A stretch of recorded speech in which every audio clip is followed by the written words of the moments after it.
S, வீடு, schools, hotels, store room இங்கெல்லாம் partition wall கட்டணும்னாலும் இப்போ பில்டிங் ஓனர்ஸோட first choice Renocon Rapid Wall Panels. தமிழர்களின் number one choice Tamil matrimony. தெய்வத்தின் அருள் இப்போது உங்கள் கையில் 100% தூய்மையான சில்வர் காயின் உங்கள் இஷ்ட தெய்வத்தின் அழகான உருவத்துடன் உடனே ஆர்டர் செய்ய நிபுராவை அணுகுங்கள். நான் கடவுள்னு நான் எந்த இடத்துலையும் பதிவிடலை. நான் கடவுளை வழிபடுறவன் தான் பதிவிட்டு இருக்கேன். நான் டக்குன்னு கையை வச்சேன் குணமாயிடுச்சு, நான் டக்குன்னு ஊதுனேன் குணமாச்சுன்னெல்லாம் சொல்ல முடியாது. பில்லி சூனிய ஏவல் செய்வனையால கர்மவினையால பாதிக்கப்பட்டிருக்காங்கன்னா அதுக்கு அவகாசம் வேணும். ஆனால் சரி பண்ண முடியாதுன்னு இங்கே எதுவுமே இல்லை. புடவையில மட்டும் வரல, ஒரிஜினல் டூப்ளிகேட்ல இப்போ மாந்திரிகத்திலயும் நிறைய விஷயங்கள் வந்துருச்சு. மாந்திரிகத்துல பண்ண முடியாத ஒரு விஷயம்னு இங்க இல்ல. அதர்வனத்துல அவ்வளவு விஷயங்கள் சொல்லப்பட்டிருக்கு. பிரச்சனையை முழுமையா கியூர் பண்றதுக்கு தான் நான் 7 நாள் 9 நாள் 11 நாள் கேட்டேனே தவிர மாற்றத்தை காட்டுறதுக்கு நான் அவ்வளவு நாள் கேட்கல. ஆதன் ஆன்மீகம் நேயர்களுக்கு என்னுடைய வணக்கம். நான் உங்க ரிஹானா பேசுறேன். இப்போ நம்ம விருந்தரா வந்திருக்கவர் மலையாள மாந்திரிகர் என்என் சந்திரகுமார் அவர்கள். வாங்க வீடியோக்குள்ள போலாம். பல கேள்விகள் இருக்கு. வணக்கம் ஐயா. வணக்கம்மா. எப்படி இருக்கீங்க? நல்லா இருக்கேன். இன்னைக்கு யூடியூப்ல தட்டி ஆன்மீகம்னு பார்க்கும் போனா நிறைய பேர் வராங்க. இப்போ நீங்க எந்த சேனல்ல நீங்க பேசுறீங்களோ அதே சேனல்ல 4-5 பேர் உட்கார்ந்து ஆன்மீகத்தை பத்தி மாந்திரிகம் பத்தி அந்த மாதிரி விஷயங்கள்லாம் நிறைய பேசப்படுது. நிறைய சாய்ஸ், நிறைய ஆப்ஷன், நிறைய மக்கள் கன்ஃபியூஸ்ட் ஆகுறாங்க. இதுல யார் ஒரிஜினல் யார் டூப்ளிகேட் அப்படின்ட்டு. இன்னைக்கு புடவையில மட்டும் வரல ஒரிஜினல் டூப்ளிகேட்ல, இப்போ மாந்திரிகத்திலயும் நிறைய விஷயங்கள் வந்துருச்சு. ஸோ கரெக்டான விஷயம் இதுதான் அப்படின்றத இப்போ நீங்க படிச்சிருந்தீங்க வச்சுங்களேன், நீங்கள் சர்டிஃபிகேட் காமிக்கலாம். ஆமாங்க, நாங்கள் சர்டிஃபிகேட் வாங்கி வச்சுருக்கோம், நாங்கள் ப்ராப்பர் எம்பிபிஎஸ் மாதிரி தான் நாங்களும் அப்படின்ற மாதிரி ஒரு ப்ராப்பர் சர்டிஃபிகேட் வாங்கி வச்சுக்கலாம். அது கிடையாது. நீங்கள் அனுபவபூர்வமாக ஒரு உள்வாங்கி ஒரு ஆத்மபூர்வமாக ஒரு விஷயம் பண்ணுறீங்க. அது மக்களுக்கு போய் சேரணும்னா அதுக்கு சர்டிஃபிகேட் இல்லை கையில். அப்போது வேற ஆப்ஷன் என்ன இருக்குது? இந்த லைவாக ஒரு நேர்காணலில் ஒரு விஷயம் நீங்கள் பண்ணி கொடுத்தா மட்டும்தான் நம்ம அதை பிரம்மாண்டமாக ஷூட் பண்ணி மக்களுக்கு அதை காமிச்சிடறோம். நீங்கள் என்ன நான் சொல்லிடுறேன் உங்களுக்கு இந்த விஷயங்களை பண்ண முடியும் அப்படின்னு சொல்லி. மாந்திரிகத்தில் அதுக்காக நீ அதை பண்ணு இதை பண்ணு, ஏன்னா நம்ம அந்த நிலை என்ன நம்ம அடையலாம். ஆனால் எல்லாமே பண்ண முடியும் இல்லைன்னு நான் சொல்ல வரல. சொன்னேன் இல்லையா, பறக்க முடியும், நெருப்பு மழை வர வைக்க முடியும், இன்னும் நிறைய பிரச்சனைகளை சரி செய்ய முடியும் மாந்திரிகத்தில் அதர்வேனத்தில். இப்போ வேதங்களில் 4ஆக பிரிக்கிறாங்க. ரிக்வேதம், சமர்த வேதம், சமவேதம், அதர்வேனம்னு. இப்போ மாந்திரிகத்துக்குன்னே அதுக்குன்னு ஒரு தனி வேதமே இருக்குது. அதர்வன வேதங்கிறது தனியாக இருக்குது. சரிங்களா? அந்த வேதத்தில் சொல்லப்படாத விஷயம் எதுவுமே கிடையாது. ஒவ்வொரு சப்ஜெக்ட்டுக்கும் ஆயிரக்கணக்கான மந்திரங்கள் இருக்குது, ஆயிரக்கணக்கான செய்முறை விளக்கங்கள் இருக்குது, ஆயிரக்கணக்கான விஷயங்கள் கொடுத்துருக்காங்க. எதுவுமே கொடுக்காம போகலை. ஆனால் இதில் ஒரு சில விஷயங்கள் மறைக்கப்பட்டிருக்கு. சில பேர் பார்த்துட்டு மிரண்டு போய் இதுக்கு ஆதாரம் கீழடி அகழ்வாராய்ச்சி. அந்த ஆராய்ச்சி பண்ணுறவங்களே மிரண்டு போகிறாங்க. இப்படியெல்லாம் வாழ முடிஞ்சிச்சா, இப்படியெல்லாம் வாழ்ந்திருக்காங்களே மக்கள் அப்படின்னு சொல்லி. அவங்களால சொல்லப்பட்ட விஷயம்தான் இந்த அதர்வனம். இந்த அதர்வனம் ஒரு சில பேர்கிட்ட இருந்துச்சுன்னா இது வேற மாதிரி ஆகும் அப்படின்னு சொல்லி இது மறைக்கப்பட்டுச்சு. ஆனால் மியூசியத்துல எல்லாம் இன்னும் இருக்குன்னு சொல்றாங்க. ஓலைச்சுவடிகள், அரிதான பொருள்கள் இன்னும் நிறைய இருக்கு அப்படின்னு சொல்லி. அது நம்ம கைக்கு கிடைக்காது. ஆனால் இதுல கொஞ்சம் முயற்சியும் பயிற்சியும் இருந்தால் எந்த சூழ்நிலையிலும் எந்த சவாலையும் எதிர்கொள்ளலாம். அதுல ஒன்றும் மாற்று கருத்து இல்லை. நம்ம அதுக்கான காட்ட வேண்டிய நேரம் வந்துருச்சு, காட்டும். அன்னைக்கு ரைட்ல ஒரு பிரச்சனை இருக்கிறவங்களோ லெஃப்ட்ல பிரச்சனை இருக்கிறவங்களோ நான் 2 பேரை கூட்டிட்டு நான் வருவேன். நான் தனியாலாம் வர மாட்டேன். அந்த 2 பேரை கூட்டு நீங்க 2 பேர் இல்லைங்க, நான் 20 பேரை கூட கூட்டுவாங்க. ஆனா பிரச்சனைக்கு தகுந்தாறு போலதான் சரி செய்ய முடியும். சரிங்களா? ஒருத்தருக்கு ஒரு 11 நாள் பண்ணணும், இல்ல ஒரு 9 நாள் பண்ணணும், 7 நாள் பண்ணணும்னா அந்த அவகாசம் நமக்கு வேணும். சொடக்கு போடுற நேரத்துல நான் ஒரு ராகவேந்திர சுவாமியோ இல்ல ஒரு சாபி பாபாவோ ஒரு இயேசுநாதரோ ஒரு சிவனோ அந்த கேட்டகரியில நான் இல்லை. சரிங்களா? நான் கடவுள்னு நான் எந்த இடத்துலையும் பதிவிடலை. நான் கடவுளை வழிபடுறவன் தான் பதிவிட்டு இருக்கேன். நான் டக்குன்னு கையை வச்சேன் குணமாயிடுச்சு, நான் டக்குன்னு ஊதுனேன் குணமாச்சுன்னெல்லாம் சொல்ல முடியாது. அதுக்கான விஷயங்கள் இருக்கு. நீங்க ஒரு டாக்டர்கிட்டே போறீங்க, ஒரு சாதாரண விஷயத்துக்கு ஒரு மண்டையடி, ஒரு காய்ச்சல், சளி தொந்தரவுன்னா அவரே ஒரு 3 நாள் ஆகும், 3 நாளாவது கொடுப்பாங்க அதை கியூர் பண்றதுக்கு. உடனே சரி செய்யறதுக்கு வாய்ப்புகள் இல்லை. நீங்க போய் வீட்டுல கஞ்சி குடிங்க, வெந்நீர் வச்சு குடிங்க சொல்லி கொடுப்பாங்க. பச்சை தண்ணியில குளிக்காதீங்க, அப்பதான் அது இந்த வைரஸ் உங்களை விட்டு போகும் அப்படின்னு. ஒரு சின்ன சின்ன விஷயத்துக்கே மெடிசன்ல அப்படி இருக்கு. அப்போ ஒருத்தர் பில்லி சூனிய ஏவல் செய்வனையால கர்மவினையால பாதிக்கப்பட்டிருக்காங்கன்னா அதுக்கு அவகாசம் வேணும். ஆனா சரி பண்ண முடியாதுன்னு இங்க எதுவுமே இல்லை. சரி பண்ண முடியும். சரிங்களா? நீங்க 2 பேர் இல்லை, 20 பேரை கூட கூட்டுவாங்க. நான் எதிர்கொள்ள தயாரா இருக்கு. ஓகே, நீங்க 2 பேர் நான் கூட்டு வரேன். 20 பேர்லாம் கஷ்டமே கொடுக்க மாட்டேன் உங்களுக்கு. நான் 2 பேரை கூட்டு வரேன். அந்த 2 பேர் அந்த நேர்காணல்ல நீங்க எத்தனை நாளுக்கு அப்புறமா அந்த பிரச்சனை ஷார்ட் அவுட் ஆகும்னு சொல்லுங்க. அதுல நான் ஒரு 2 நாள் எக்ஸ்ட்ராவே நான் உங்களுக்கு கொடுத்து 3வது நாள் நான் அந்த 2 பேர் மறுபடியும் கூட்டிட்டு வந்து உட்கார வைப்பேன். ஓகே, சூப்பர், அருமை. சரிங்களா? இதான ஆதாரம். ஆமா, நாம சரி செய்யறோம். நீங்க அன்னைக்கே நீங்க பிரச்சனை ஷார்ட் அவுட் பண்ணுங்க அப்படின்னு நான் ஒத்த கால நிக்கவே இல்ல, மாட்டேன். சப்போஸ் பிரச்சனையினுடைய தன்மை சிறுசா இருந்துச்சுன்னா நான் ஒரு 2-3 மணி நேரத்துல உங்களுக்கு மாற்றத்தை என்னால காட்ட முடியும். அதையும் நான் இந்த இடத்துல சவாலா எதிர்கொள்றேன். சரி, நான் தான் முதல்ல சொல்லிட்டேன் இல்லைங்க, மாந்திரிகத்துல பண்ண முடியாத ஒரு விஷயம்னு இங்க இல்ல. அதிர்வனத்துல அவ்வளவு விஷயங்கள் சொல்லப்பட்டிருக்கு. சரிங்களா? ஒரு காலம் நீங்க கூட்டுக்கிட்டு வர்ற 2 பேர்ல யாருக்கேனும் பிரச்சனையுடைய தன்மை 30% தான் இருக்கு, ஒரு 40% தான் இருக்குன்னா இல்லங்க, நான் கூட்டு வரதுல முத்தி போனவங்க தான் பிரச்சனை இல்ல. அதை நான் ஆய்வு பண்ணணும்ல, நான் முடிவு பண்ணணுங்க. சரி, அது எவ்வளவு பெரிய பிரச்சனையா இருந்தாலும் சரி, அப்படி வச்சுக்குமே. அவங்களுக்கு ஒரு 100% இருக்குல்ல, ஒரு 1000% இருக்கு பிளாக் மேஜிக்கோட தாக்கம், இல்ல வேற பிரச்சனை கர்மா தொந்தரவு அப்படி இருக்குன்னு வச்சுங்களேன். நான் ஒரு 2-3 மணி நேரத்துல அவங்களுக்கு ஒரு 10% மாற்றத்தை காட்டுறேன். ஓகே, சரிங்களா? நான் போய் சுடுகாட்டில் பூஜை பண்ணணும், நான் ஆற்றுல போய் பூஜை பண்ணணும், நான் கடற்கரையில் போய் பூஜை பண்ணணும், அப்போ தான் சரியாகும், இப்போ தான் சரியாகும்னு நான் சொல்ல விரும்பலை. அவங்கள பார்த்து ஒரு மணி நேரம் கழிச்சு அவங்கள கேட்போம், இப்போ எப்படி இருக்கீங்க அப்படின்னு சொல்லி. அவங்க மாற்றம் தெரியுது இல்லை தெரியலைன்னு சொல்லுவாங்கல்ல. அவங்களுடைய பிரச்சனையை முழுமையாக கியூர் பண்ணுறதுக்கு தான் நான் 7 நாள் 9 நாள் 11 நாள் கேட்டேனே தவிர மாற்றத்தை காட்டுறதுக்கு நான் அவ்வளோ நாள் கேட்கல. எனக்கு ஒரு 2 மணி நேரம் 3 மணி நேரம் இருந்தாலே போதும். கொஞ்சமாவது மாற்றம் தெரியணும் இல்லைங்க. ஒரு டாக்டர்கிட்ட போய் மாத்திரை ஊசி போட்ட உடனே கொஞ்சம் குறையும், அது கியூர் ஆகுறதுக்கு தான் 3 நாள் ஆகுமே தவிர அதோட தன்மை குறைகிறதுக்கு கொஞ்சம் நேரம் இருந்தாலே போதும். சரியா? தலைவலி குறைஞ்சிருக்கு, சளி ஒழுகிறது குறைஞ்சிருக்குன்னு நம்ம சொல்லுவோம். அந்த மாதிரி, அதாவது உங்களுக்கு அந்த கொஞ்சமாவது சிம்டம்ஸ் காட்டலைன்னா அவங்க பிரச்சனையை நம்ம எப்படி குறைக்க முடியும்? இப்போ உடல் ரீதியா இருக்கிற விஷயங்கள் உங்களால சரி பண்ண முடியுமா? அது உடல் ரீதியானா நரம்பு கோளாறு, அந்த போன் பிரச்சனை, அது சொல்ல வரல. அது நம்ம இப்போ என்னையே வச்சுக்கலாம். என்னுடைய கால் வலி ஆல்ரெடி நான் உங்ககிட்ட பேசியிருக்கேன். அந்த கால் வலியில நான் பல டெஸ்ட் எடுத்து நார்மலா தான் இருக்கு. பட் எனக்கு பிரச்சனை இருக்கு. நடந்தா, உட்காந்தா, நின்னா ரொம்ப நேரம் வீங்கிடும், மறுநாள் சரியாயிடும். இது என்ன? இது பிளாக் மேஜிக்ல நான் கொண்டு போகவா, இல்ல டாக்டரே கண்டுபிடிக்க முடியலையா அப்படின்னு எடுத்துட்டு போயிடுவான்னு தெரியல. எல்லா டாக்டரும், எல்லா ஸ்பெஷலிஸ்ட், நரம்புல இருந்து எலும்புல இருந்து எல்லா தசையில இருந்து எல்லா டாக்டர் ஸ்பெஷலிஸ்ட் ஹையஸ்ட் ஃபீஸ் கொடுத்து நான் போய் பார்த்துட்டு எல்லா டெஸ்ட்டும் எடுத்துட்டேன். கிட்டத்தட்ட எனக்கு 1 லட்சம் ரூபாய்க்கு மேலேயே நான் செலவு பண்ணியிருப்பேன் கொஞ்சமா. ஆனா இது வரைக்கும் அது சரியாகல. நடந்தா நின்னா பண்ணா அவ்வளவுதான், வீங்கிடும், மறுநாள் சரியாயிடும். இது ஏதாவது ஃப்ரெண்ட்ஸ் எல்லாம் யாரோ சொன்னாங்க எனக்கு, உனக்கு யாரோ பண்ணிருக்காங்கன்னு நினைக்கிறேன். ஏன்னா முதல்ல கால்ல தான் காட்டுமா, பண்ணிட்டாங்கன்னா யாராவது முதல்ல நடக்க முடியாது, காலில் தான் காமிக்கும், எழுந்துக்க முடியாது, கை கால் விளங்காம பண்ணிடுவாங்க. அந்த இது சூனியம் கிணியம் மந்திரம் ஏதாவது பண்ணிவிட்டா, உனக்கு யாரோ ஏதாவது பண்ணியிருக்காங்களா நீ கேளுன்னு. எனக்கு இதில் நம்பிக்கை இல்லாதனால நான் விட்டுட்டேன். இல்லை, நான் முதல்ல ஒரு விஷயத்த சொன்னேன். இப்போ நிறைய பார்த்துட்டு இறுதி கட்டமாக தான், நம்பிக்கை இல்லாமல் தான் வருவாங்க. ஆனால் இறுதி கட்டமாக அங்கே குணமாகும். அதுக்கு பிறகு நம்பிக்கை ஜாஸ்தியாக வரும். அவங்க சார்பிலே 10 கிளைண்ட் 20 கிளைண்ட் கூட்டு வருவாங்க, தொடர்ந்து ரெக்கமெண்ட் பண்ணுவாங்க, இவர்கிட்ட பாருங்க போங்கன்னு. இப்ப நான் உங்களுக்கு என்ன சொல்றேன்னா, ஒரு அட்வைஸ் என்ன பண்றேன்னா, நீங்க நம்புங்க, நம்பாம போங்க. இதை ஒரு தடவை ட்ரை பண்ணி தான் பாருங்களேங்கிறான். இந்த பிளாக் மேஜிக்னு ஒண்ணு இருக்குல்லங்க, அதுல கொடுக்குற பொருளை நீங்க பாவிச்சு பார்த்தாதானே உங்களுக்கு அது தெரியும். ஏங்க, ஒரு பொருள் மூடி இருக்கிற வரைக்கும் தான் மவுஸ், அதை திறந்து போட்டாச்சுன்னா இவ்வளவு தானான்ட்டு போயிடுவாங்க. சரிங்களா? இப்ப பிளாக் மேஜிக் மேல உங்களுக்கு நம்பிக்கை இல்லை, நீங்க சொல்றீங்க அப்படி ஒரு விஷயம் இல்லைன்னு நான் சொல்ல. அது நீங்க நம்புறீங்களோ நம்பாம இருக்கிறீங்களோ அப்பாற்பட்ட விஷயம். ஒரு கால் அது குணமாயிட்டுன்னா நீங்க அந்த பொருளையும் பாவிச்சு பார்க்கணும்.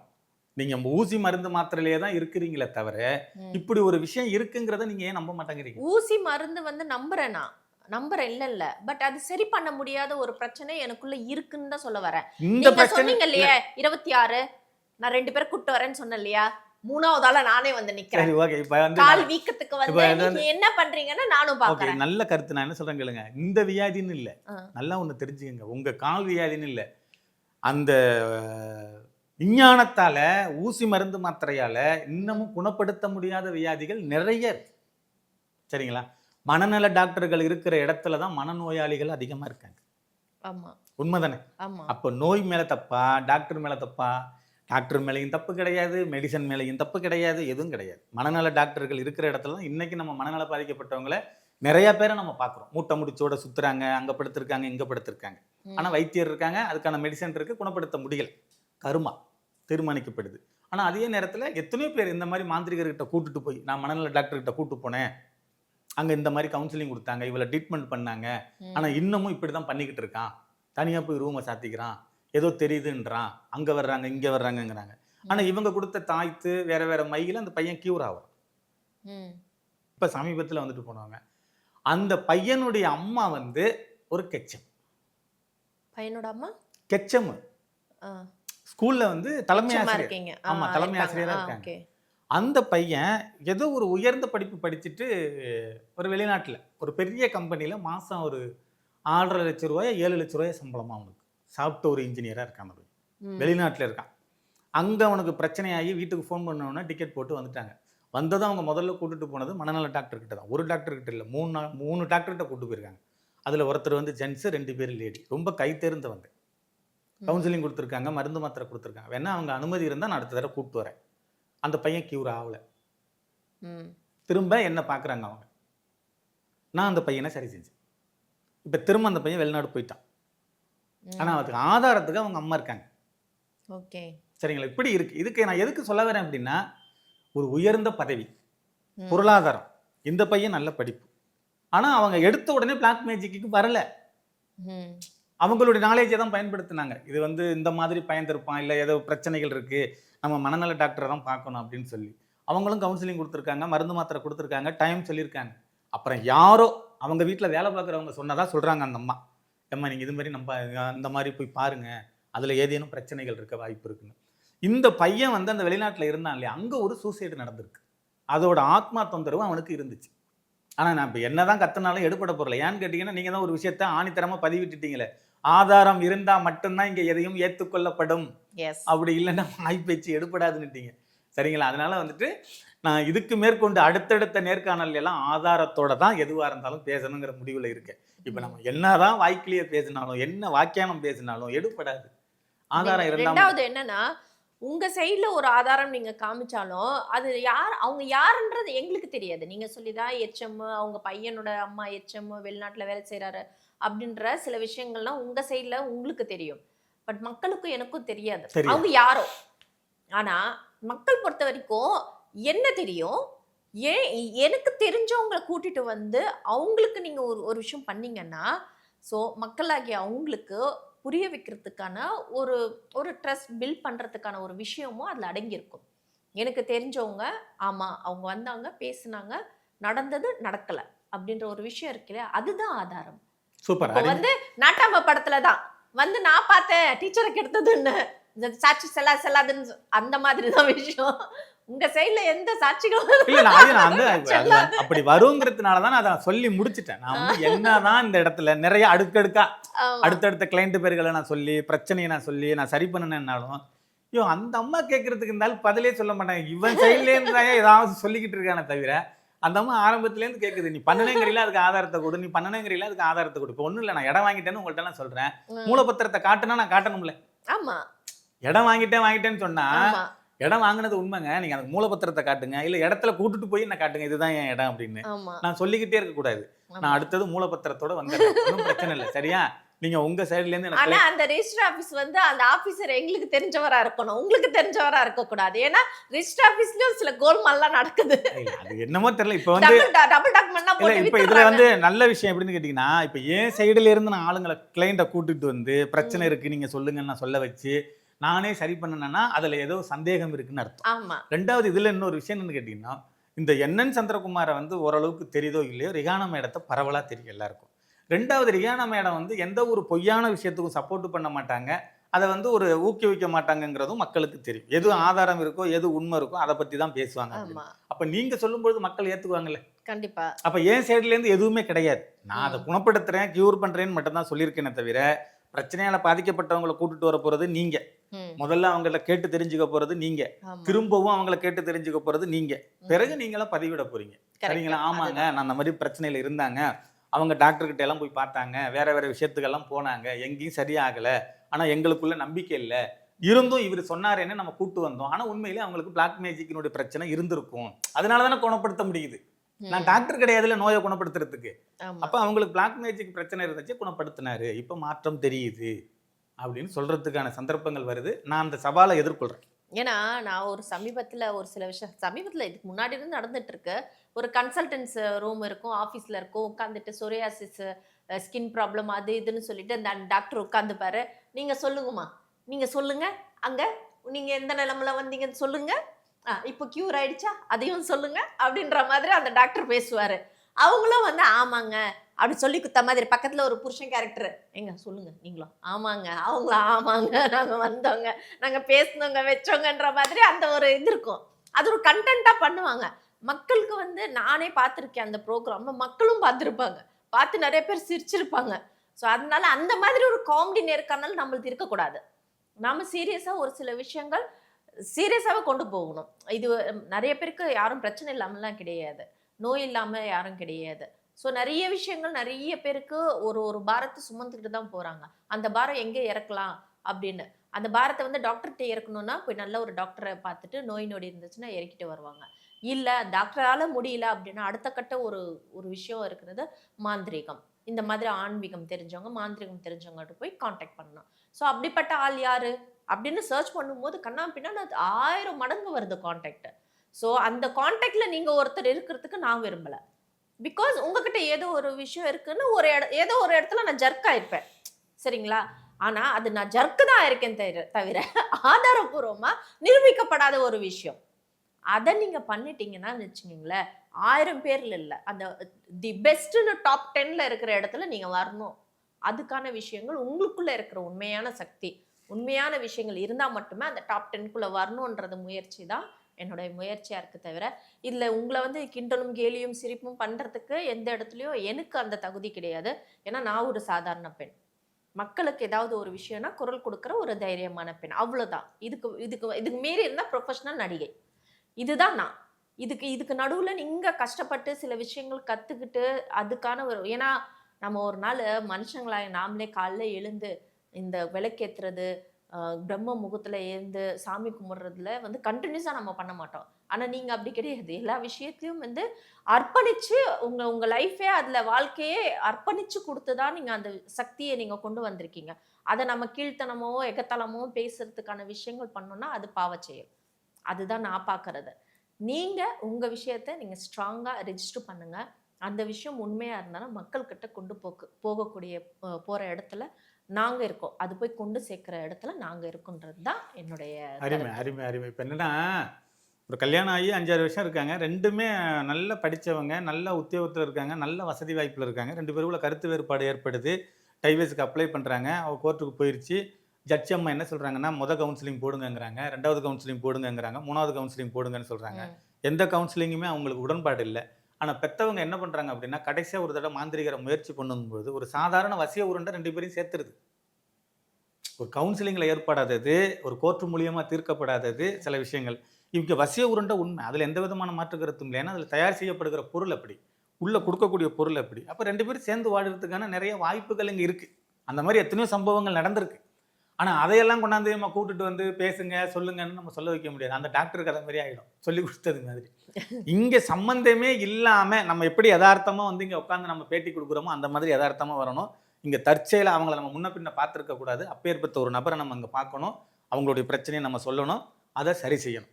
அப்போ தான் இது எடுபடுமே தவிர நம்மளாம் செட்டப் பண்ணி கூப்பிட்டு வந்து பேச வச்சு அப்படி பண்ணணுங்கிற விருப்பமும் எனக்கு இல்லை.